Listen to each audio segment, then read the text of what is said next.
కొంతకాలంగా ఆందోళన చేస్తున్న విషయం మీ అందరికీ తెలుసు. ప్రధానంగా 2-3 అంశాలని మేము ముందు తీసుకొచ్చాం. ఒక రౌండ్ టేబుల్ పెట్టడం జరిగింది కేంద్రంలో, అన్ని జిల్లాల్లో రౌండ్ టేబుల్ జరిగినాయి. అసెంబ్లీ ఉంది కాబట్టి, లేకపోతే మొన్న పోయిన 12వ తారీఖు నాడు ఒక ధర్నా కూడా పిలుపునిచ్చాం. దీంట్లో ప్రధానంగా మేము పెట్టిన డిమాండ్స్ ఏంటంటే, మహాత్ముడు మొదటిసారి మహాత్మాని పిలిపించుకున్న పూలే గారు అన్ని కులాల వారికి, అన్ని వర్గాల వారికి కూడా దైవం లాంటి వాడు.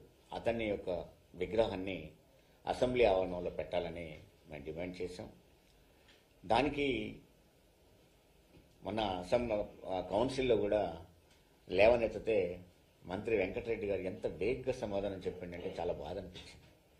చాలా వేగ్గా సమాధానం చెప్పింది. పెడతాంలే, అలా పోతాంలే అంటే అసలు వాళ్లకు గౌరవం కూడా, నువ్వు పెట్టడం పక్కకు పెట్టు, పూలే గారిని గౌరవించాలి అని ఒక ఇంగిత జ్ఞానం కూడా మినిస్టర్లో కనపడలేదు నాకు. రెండవ అంశం కూడా మేము పెట్టింది ఏంటి, కామారెడ్డిలో కాంగ్రెస్ పార్టీ ఒక బీసీ డిక్లరేషన్ ఇచ్చింది. మీరిచ్చిన బీసీ డిక్లరేషన్నే మీరు అధికారంలోకి వచ్చారు కాబట్టి అమలు చేయండి అని కోరాం. ఈ మొదటి నుంచి ఉన్న డిమాండ్సే.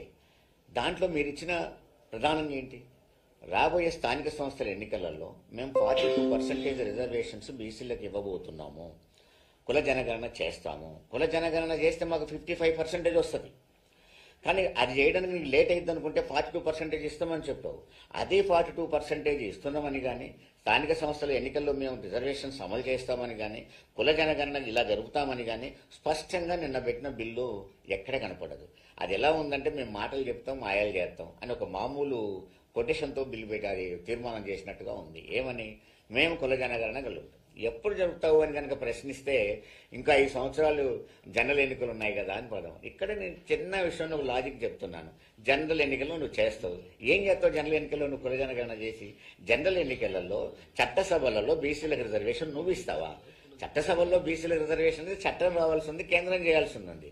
నువ్వు చేయగలిగిందల్లా స్థానిక సంస్థలలో, ఎడ్యుకేషన్లో, వీటిలలో నువ్వు చేయాల్సింది, ఉద్యోగాలలో వీటిలలో నువ్వు చేయాల్సింది.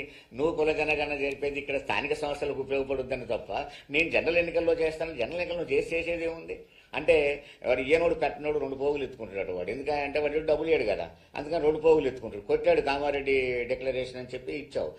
దాన్ని మేము 42% అడుగుతున్నది. ఇప్పుడు దాన్ని నువ్వు స్థానిక సంస్థలకు ముందు కుల జనగణన జరిపి నువ్వు స్థానిక సంస్థల ఎన్నికల్లో రిజర్వేషన్ ఇస్తావా అనేది ఫస్ట్ పాయింట్. ఇవ్వాలనేది మా డిమాండ్. అయితే నువ్వు పెట్టిన తీర్మానం చాలా వేగ్గా ఉన్న తీర్మానం, అప్పటికప్పుడు ఏదో జాడించుకొని పోయినట్టుగా ఉంది. నువ్వు బిల్లు పెడితే దానికి ఒక చట్టబద్ధత వస్తుంది, బిల్లు పెడితే సూచనలు వస్తాయి, బిల్లు పెడితే అదొక చట్టబద్ధత వస్తుంది. మీరు ఇప్పటికే 3 రాష్ట్రాలు జరిగినాయి. మీ కాంగ్రెస్ అధికారంలో ఉన్న కర్ణాటకలో కూడా అది కోర్టులో ఉన్నా కూడా జరిగింది. బీహార్లో స్పష్టత వచ్చింది. కుల జనగణన జరిగింది కాబట్టి రిజర్వేషన్స్ వచ్చాయి, వాళ్ళ యొక్క సంఖ్యను బట్టి వచ్చింది. ఇప్పుడు ఎస్టీల సంఖ్య తగ్గిందని తగ్గించారు, బీసీల సంఖ్య పెరిగిందని పెంచారు. దాదాపు 42% దాకా పెరిగింది, 43% దాకా. అంటే నేననేది ఏంటంటే, కుల జనగణన జరిగి ఉన్నట్టయితే ఈ రిజర్వేషన్లలో పెరుగుండేటి. మీరు జరపలేకపోవడానికి కారణం చెప్పలేదు. పోనీ జరుపుతాం అన్న వాళ్ళు బడ్జెట్లో పెట్టలేదు. ఆ బడ్జెట్లో కూడా ఎక్కడ కనపడదు నీకు. మరి ఇక్కడ నువ్వు చట్టబద్ధత కావడానికి బిల్లు పెట్టకుండా తీర్మానం చేయడంలో నీ వెనక ఉన్న ఉద్దేశం ఏంటి, ఆ హిడెన్ ఎజెండా ఏంటి అనేది స్పష్టం చేయాలి ప్రభుత్వం. ఎందుకని నువ్వు తీర్మానం చేసావు, ఎందుకు బిల్లు పెట్టలేదు, బిల్లు పెట్టడంలో నష్టం ఏంటి? కొన్ని ప్రతిపక్షాలు ఏమైనా సహకరించలేదా అంటే, అన్ని పక్షాలు కూడా చెప్పాయి, ఇంకో 2 రోజులు నువ్వు అసెంబ్లీ పెంచుకో, సమావేశాల టైం పెంచుకో, ఆ బిల్లు పెట్టు, చర్చిద్దాం, మేము ఆ బిల్లుని పాస్ చేసుకుందామని చెప్పి ఏకగ్రీవంగా చెప్పినప్పుడు కూడా ప్రభుత్వం ముందుకు రావాల్సిన ప్రభుత్వం ముందుకు రాకుండా బిల్లు పెట్టకుండా ఒక తీర్మానం చూసి లేచిపోయింది. మేము అడిగేది అంటే, స్పష్టంగా బిల్లు పెట్టాలి, దానికి చట్టబద్ధత కల్పించాలి, ఆ విధంగానే రిజర్వేషన్లకు మనం పోవాలి. అది 55% ఎబోవ్ మాకు వచ్చే అవకాశాలు ఉన్నాయి.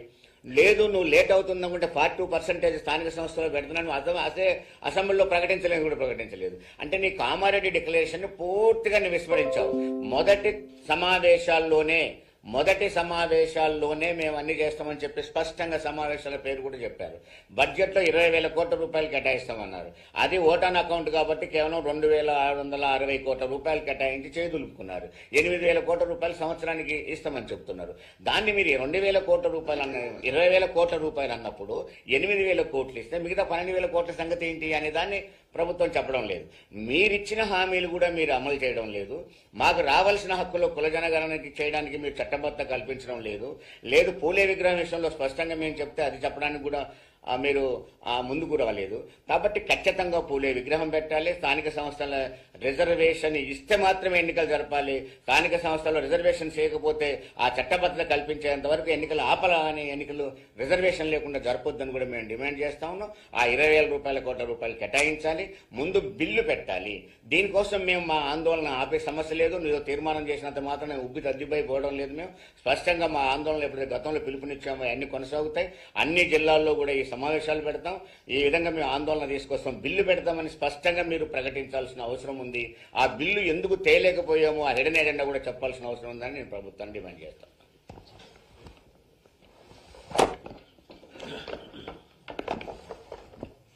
గౌరవ సలహా